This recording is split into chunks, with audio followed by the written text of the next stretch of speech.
بسم الله الرحمن الرحیم. راځو بیا مایکروسافټ ورډ ته.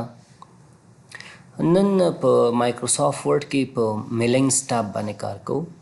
میلینګز ټاب کې اول موږ سره انولپ ان لیبل دی، انولپس او لیبلز. انولپس څه ته ویل کېږي؟ خط پاکټ ته ویل کېږي. صحیح ده. موږ تاسو که په یاد وي کله چې به م خط لیږله سعودي ته یا ایران ته یا پاکستان ته، نو ختم چې به د خط پاکټ کې واچو، بیا په سر کې به م ولیکو از طرف فلانه برای فلانه برسد. صحیح ده. یا په پښتو یا په فارسي دا شی به م لیکله و. خو که چیرې ته خارج ته خط لیږې، مثلا اروپا ته، امریکا ته یا استرالیا نور ځایونو ته، هغه دا شی نه پېژني چې از طرف فلانه برای فلانه برسد. هلته چې دی ډیلیوري ادرس مشخص ځای لري ځان ته، چې چا ته یې لیږي د هغه ادرس باید په کوم ځای کې ولیکي. ستا ادرس باید هم ولیکل شي. که چیرې هغه خط هغه کس ته لاړ شي او کس پیدا نه شي، ادرس یې پیدا نه شي، هغه یې وانه خلي، هغه بېرته ریټرن کېږي تا ته، افغانستان یې که پاکستان یې که هر ځای یې، نو ته باید خپل ریټرن ادرس هم ولیکې چې که چیرې تا ته بېرته دا خط ریټرن کېږي ستا ادرس چېرته دی. نو که چیرې ته اوس خط پاکټ در سره شته دی تیار، خط د پکې اچولی دی، لیکل دې پکې کړي دي، اوس ته نه پوهېږي چې د هغه کس ادرس په کوم ځای کې زه ولیکم د دې پاکټ شاته. صحیح ده. او خپل ادرس چېرته ولیکم زه په دې باندې. دا اصول دی چې خارج ته خط لیږې ته باید د هغه کس ادرس مکمل دقیق ادرس ولیکې. که ونه لیکې بې فایدې دی ستا خط لیږل بېرته راځي. نو دې دپاره موږ انولپس استعمالوو. موږ تاسو نه چې دی کمپیوټر خپل ادرس هم اخلي، ریټرن ادرس او ډیلیوري ادرس هم اخلي، خپله یې جوړوي درته. اوس فکر وکړئ چې دا یوه صفحه ده. صحیح ده. دا زه دا څه کوم، همدا صفحه صحیح ده. دا د یو خط پاکټ دی. نو ته اوس غواړې چې د خط پاکټ باندې ډیلیوري ادرس او ریټرن ادرس ولیکم. دې دپاره څه کوو؟ راځو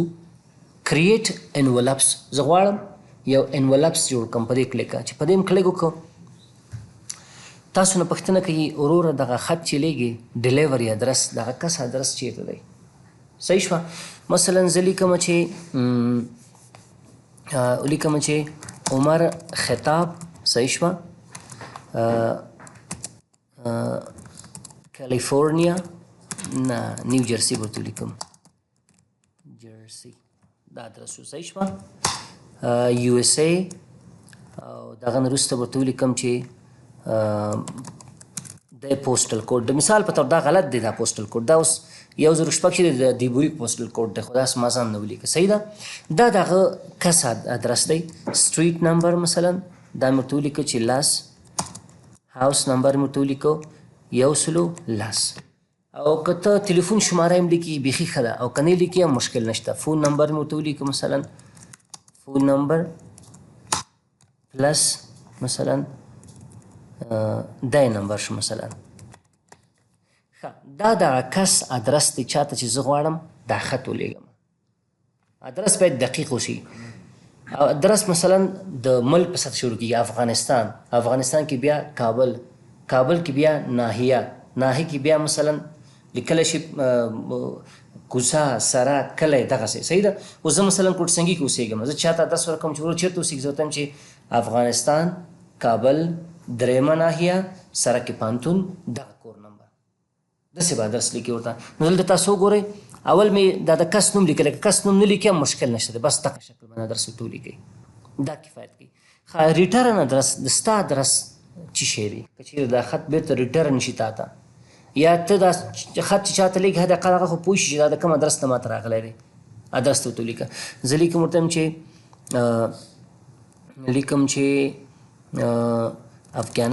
کابل افغانستان، کابل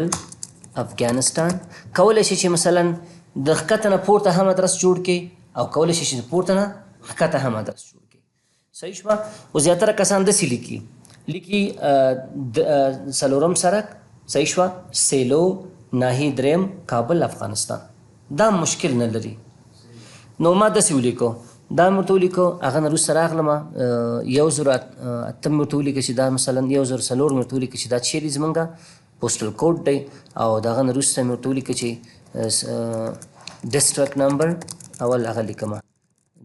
ناحیه لیکم، ډسټرکټ نمبر 3. صحیح شوه. او د هغه نه وروسته مې پوسټل کوډ ولیکو.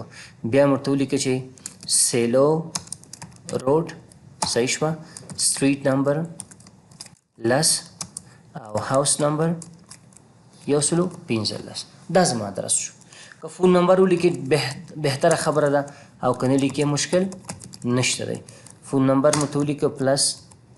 93 دا فون نمبر شو پکې. اوس که چېرې تا غواړې ډایرکټ پرنټ کې خط پاکټ مثلا په پرنټر کې ایښی دی د هغه په سر باندې دا غواړې پرنټ کې پرنټ کولی شي. که ته وایې چې نه زه غواړم دا یو وګورم چې دا په کم شکل باندې پرنټ کېږي حد اقل زه خو پوه شم په دې باندې، نو دلته په چې انتخاب کې ورته اډ ټو ډاکومنټ دا د فایل ورډ فایل ډاکومنټ نه دې ته واچوم چې په دې کلیک وکړو او ما نه یو پوښتنه کوي چې ډو یو وانټ ټو سیو د نیو ریټرن ادرس از د ډیفالټ ریټرن ادرس. وایي دلته تا دغه ادرس یې لیکلی ریټرن ادرس دا مخکې نه ستا په کمپیوټر کې ورډ پروګرام کې صف نه دی، غواړې دایمي دا صف کوم ځکه دا ادرس د ستا ادرس دی او دا کمپیوټر هم ستا دی په دې کې دایمي صف کوم. که یس انتخاب کو چې کله ته بیا نوی انولپس جوړی د ادرس پکې تیار پروت وي او که چیرې د نو انتخاب کو بیا نه هغه کېږي ځکه چې نه یي دی. یس مې انتخاب کو تاسو څه ګورئ هماغه لیکل ریټرن ادرس او ډیلیور ادرس یې په فایل کې راته واچو یو جدا صفحه یې جوړه کړه هماغه د خط پاکټ په اندازه باندې. خط پاکټ همداسې وي که نه دا پرنټر کې چې واچې پرنټ کې هماغه ادرس دلته ستا ریټرن ادرس راځي دلته ډیلیوري ادرس راځي. خبره پوه شوې؟ نو په دغه شکل باندې تاسو کولی شئ چې جوړ کړئ یو انولپس جوړ کړئ. دلته نورې خبرې هم پکې شته دي که چېرې تاسو غواړئ مثلا دغه ډیلیوري ادرس کې تغیرات راوړئ په همدې شکل که چېرې غواړئ مثلا ریټرن ادرس کې تغیرات راوړئ دلته راځئ دا آپشنز ته آپشنز ته چې راغله ګورئ دلته لیکلي دي ډیلیوري ادرس ډیلیور ادرس فونټ یې غواړئ زیات و کم کړي دا خو مونږ ویلی دی که نه که فونټ زیاتی کمی بولډ کوي ټالیک کوي اندازه په همدې شکل ریټرن ادرس د چپ طرف نه څومره مسافه ورته ورکړئ د ټاپ نه څومره مسافه ورکړئ داسې عادي خبرې دا تاسو خپل هم کار کولی شي. نو په دغه شکل تاسو څه کولی شي یو انولپس جوړ کړئ او په هغه کې ریټرن او ډیلیور ادرس واچئ. بل موږ سره لیبل دی. لیبل څه دپاره استعمالي ګورئ لیبل او انولپس. انولپس باندې هم کار وکړو لیبل پاتې دی. زیاتره ځایونه چې تاسو د قمر مارکیټ ته ځئ یا کوټسنګي ته ځئ کمپیوټر اخلئ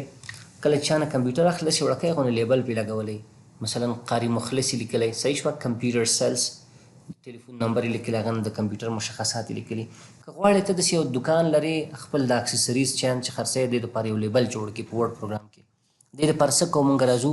ملنګس ته چې راغلو لیبلس باندې کلیک کوو دا دې ځای نه هم خلاصولی شي دې ځای نه جدا هم خلاصېږي مشکل نشته یو شی دواړه. ګوره مخکې انولپس باندې مونږ خبرې وکړې لیبلس پاتې دی. نو اوس ما ته وایي چې ته دغه لیبلس جوړوې ادرس دې پکې ولیکه د چا په نامه باندې ته لیبل جوړول غواړې صحیح ده. که چیرې ته غواړې چې دغه ادرس مخکې دا مونږ ولیکه که همداسې مونږ ادرس و که غواړې دې نه لیبل جوړ کړې بیا یوز ریټرن ادرس باندې کلیک کوه. زه ورته وایم چې نه دا نه دی صحیح زه خپل هغه جوړوم یو نوی لیبل جوړوم. چې لیکم چې صاحبزاده کمپیوټر سیلز دغه نه وروسته لیکم ریم یې څومره دی صحیح شوه او پروسیسر یې څومره دی او په همدې شکل باندې هارډ ډسک کې څومره دی او نور مشخصات پرایس هم لیکم د دې قیمت څومره دی او لاندې فون نمبر هم لیکم پکې فون نمبر 93 58 15 شپږ شپږ 314 دا هم لیکم. زه غواړم چې په دغه ادرس باندې چې یو جوړ کړم یو لیبل جوړ کړم ځان ته صحیح ده. دغه معلومات پکې تیار پراته اوسي او دا نور چې دی بیا زه په قلم باندې لیکم چې مثلا څومره کمپیوټر کې څومره ریم دی څومره پروسیسر دی لیبل پې لګوي صحیح ده. لاندې بله خبره هلته لیکلې دي څه رقم غواړې دا لیبل پرنټ کې فل پیج اف د سیم لیبل ته غواړې دا مکمل یو ورډ فایل چې دی یو ورډ ډاکومنټ ټول همدغه یو لیبل پرنټ شي. که غواړې چې نه یو یعنې ټوله صفحه هم دغه یو لیبل ونیسي 10 دانې 20 دانې څومره چې ځایږي پکې او که ته وایې چې نه یو لیبل جوړومه کم را او کم کالم باندې جوړول غواړم دلته ګوره ادرس کې یو کالم بل کالم اوله را دویمه دریمه څلورمه پنځمه داسې زه ورته وایم چې نه زه غواړم ټوله صفحه کې همدا یو لیبل راشي خو تعداد دې زیات دي. که ډایرکټ پرنټ کول غواړې په پرنټ باندې کلیک کړه او که ته وایې چې نه نوی ډاکومنټ کې دا ماته تیار راوړه صحیح ده نیو ډاکومنټ باندې کلیک وکړه چې کله د کلیک وکړو دا اوس وګوره په دې شکل 2 دانې ماته راوستلو ولې 2 دانې راوستلو ځکه هغه سایز د صفحې چې ما انتخاب کړی همدغه نه و. ته کولی شي دا تعدادو ته زیات کړي زه بیرته راځم چیرته دلته راځم د بل فایل ته دا ځل تعدادو ته زیاتوم لیبل ته راځم زه ورته یم چې د مثال پر هماغه ادرس دلته کاپي کوم چې تیار شته دی ځکه چې نوی لیکم بیا ډېر وخت نیسي دا مې کاپي کو دلته راغلم او لیبل باندې مو کلیک ورته چې دغه ادرس دغه ماته پکار دی دا معلومات صحیح ده دا ماته پکار دي خو آپشن ته راځه آپشن ته چې راغله ګور دلته ماته ویلي دي که نه چې دا که چېرې تا دا لیبل انتخاب کړی په یو صفحه کې څو دانې راځي 2 دانې راځي د آپشن کې ته کولی شي تعداد هم ورته زیات کړې 30 دانې پر پیج 30 لیبله په یو صفحه کې زه غواړم چې دا شي دلته بیا ماته هغه ادرس هم ښیي وبښي ویټ ټو هایټ هم ښیي راته سایز هم راته ښیي چې په څومره کم سایز باندې دا موږ ته چاپ کېږي یا پرنټ کېږي اوکې مې کلیک کړو دغه نه وروسته مې نیو ډاکومنټ ورته انتخاب کړو نیو ډاکومنټ چې د انتخاب کړو اوس په یو صفحه کې څو دانې راغلو 30 دانې راغلو صحیح شوه په دې شکل تاسو لیبل جوړولی شئ دا به بیا داسې ورقه باندې پرنټ کړئ چې هغه سلیش ولري هغه ورقې خرڅېږي بازار کې شته دي صحیح ده سلیش ولري نو چې کوم کمپیوټر چې هغه سره دا په هغه باندې ته په حیث د سټیکر غوندې لګوي داسې صحیح شوه لیبل موږ دې دپاره استعمالوو د ټولو نه بله مهمه خبره چې ده هغه موږ سره میل مرج دی میل مرج ډېر یو مهم آپشن دی ګورئ که چیرې تاسو غواړئ 100 نفره 50 نفره 200 نفرو ته ډېر په عادي شکل باندې په 15 دقیقو کې دعوتنامې ولیږئ د 1500 نفرو په نامه باندې مختلفې دعوتنامې 2 دقیقو کې چاپ کړئ دې دپاره موږ میل مرج استعمالو زیاتره ځایونو کې ما لیدلي دفترونو کې دعوتنامې چې جوړوي د 100 نفر ناست یا له نوم یې ولیکه له فلانی یې ولیکه له دا ولیکه او بیا یې ټاپکه خو سیستم باندې نه پوهېږي نو دې طریق نه تاسو کولی شئ 2000 نفرو ته هم په 15 دقیقو کې دعوتنامې جوړې کړئ ښه طریقه څنګه ده تاسو دلته وګورئ دې دپاره تاسو سره اول سټایل د دعوتنامې په کار دی دا اوس ما سره یو دعوتنامه شوه تاسو راځئ دا وګورئ یوه دعوتنامه ده په انګلیش کې م جوړه کړې ده صحیح شوه متن مې ټول پکې لیکلی دی زه فقط غواړم دغلته نه دی دې ځای کې د کس نوم رایشي که نارینی مسټر ورته رایشي او که زنانی MS ورته رایشي مس رایشي ورته صحیح شوه او نور متن ټول لیکل شوی دی دلته لیکل شوی دی چې په دغه تاریخ باندې 22 د جون چې سبا دی د 10 بجو نه تر 12 بجو پورې په کانټیننټل کې یو میټینګ دی یو جلسه ده تاسو دعوت شوي یاستئ چې دې جلسه کې اشتراک وکړئ صحیح شوه نو دلته زه څه کوم د خپل دغه د ادارې نوم لیکم انټر کانټیننټل هوټل کابل ښه نور ټول سټایل د دې جوړ دی نور شیانو کې موږ ګوتې نه وهو فقط څه کوو دا سیف کوم زه بله خبره دا ده چې تا سره باید لیست موجود وي چې کم نفر ته ته غواړې دعوتنامه ولېږي یا پرنټ کړي دلته وګورئ ما ته ځان همداسې یو لیست پیدا کړی دی دا یو لیست دی ما سره صحیح شوه دغه لیست غواړم دغه ټولو کسانو ته زه دعوتنامه جوړه کړم نو څه چل به وکړئ دعوتنامه به خلاصه کوئ دعوتنامه چې م خلاصه کړه را به شي چېرته میلینګس ته به راشي میلینګس ته چې راغلی دلته به سټارټ میل مرج ته به راشي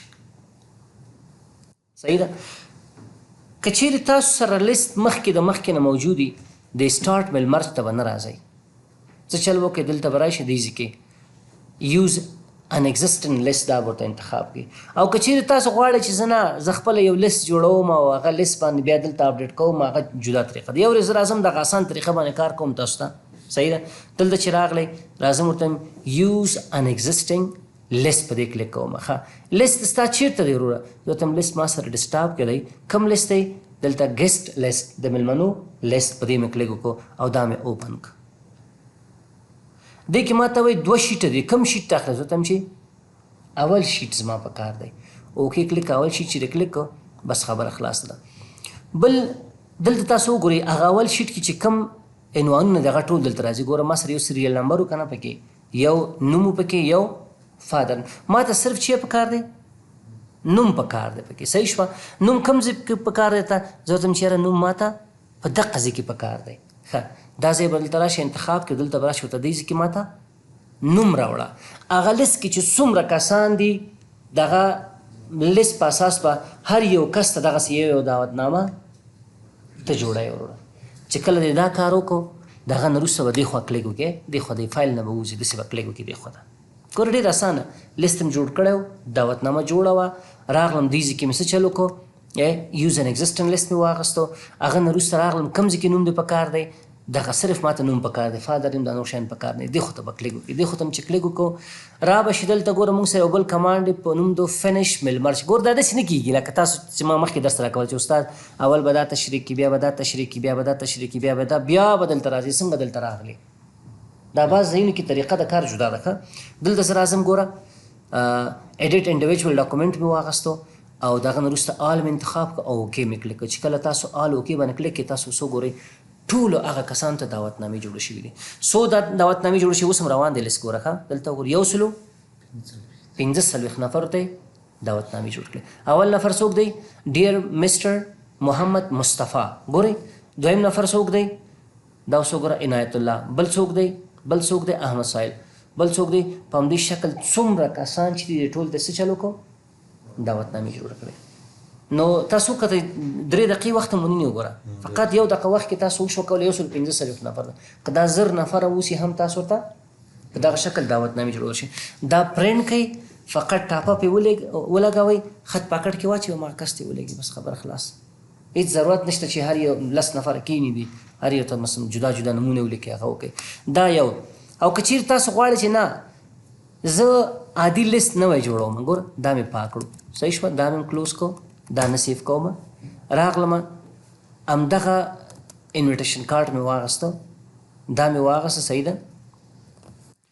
زه غواړم خپله یو لیست جوړ کړم او هغه لیست دلته واچوم میلمرس ته چې راغلی دا ځل په ځای د دې یوز ان ایگزسټنټ لیست څه کوم ټایپ ا نیو لیست انتخابوم په دې چې مې کلیک وکړو ښه دلته ماته وایي دلته دوی خپله ماته یو لیست راکړی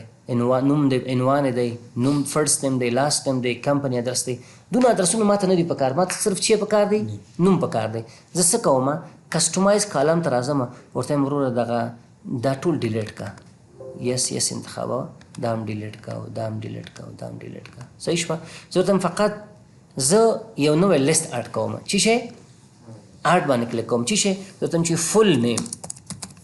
دا مې اډ کو او اوکې مې کلیک کو او دا ورته دغه نه بره بوسه د کمپنی نیم نه اوکې مې کلیک کو دلته فقط نوم نه لیکم یو کس ته ما سره محمد اسلام لاندې راځم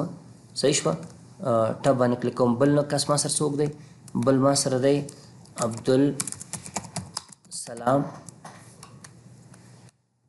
بل ما سره څوک دی ورته چې بل ما سره دی ورته چې حضرت ولی صحیح شوه او دغه نه وروسته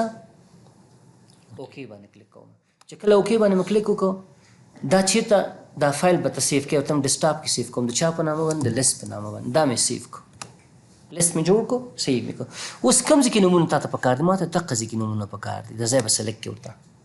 هغه نه وروسته به راشي انزرټ مرج فلټر به راشي هلته ګوره ډېر ادرسونه و که نه نو فیلډونه زیات و ما بعضې ډیلیټ کړو بعضې پاتې شو ورته چې ما ته چې پکار دی فل نیم پکار دی په دې به کلیک وکړئ او کله چې دا کلیک وکړو دې ځای نه به ووځئ دې خو ته به کلیک وکړئ را به شي فنش ان مرج ته به راشي ایډیټ انډیویجوال ډاکومنټ باندې به کلیک وکړئ او ورته وایي چې د ټولو کسانو ما ته لیست جوړ کړو داسې هم کولی شي ورته وایي چې نه د یو نه واخله 10 پورې یو نه واخله 5 پورې دلته هم د ټولو کسانو څو کسانو موږ سره 3 کسانو اوکې کلیک اوس وګوره 3 کسانو په نامه به دعوتنامې څه شي جوړ شي محمد اسلام عبدالسلام او حضرت ولی ورسېدلې په خبره باندې بله خبره موږ سره د آی ډي کارډ جوړولو ده صحیح ده بله خبره موږ سره د آی ډي کارډ جوړولو ده چې مثلا دفتر کې موږ سره 300 نفر دي غواړو 300 نفرو ته زه 15 دقیقو کې ټول کار ته هویت جوړ کړم اوس دلته یو دانه جوړوي یو دانه هغه کوي لیکل کوي هغه کوي هغه څنګه کېږي هغه باندې سبا ته انشاءالله خبرې کوو صحیح شوه دا زموږ د نن ورځې درس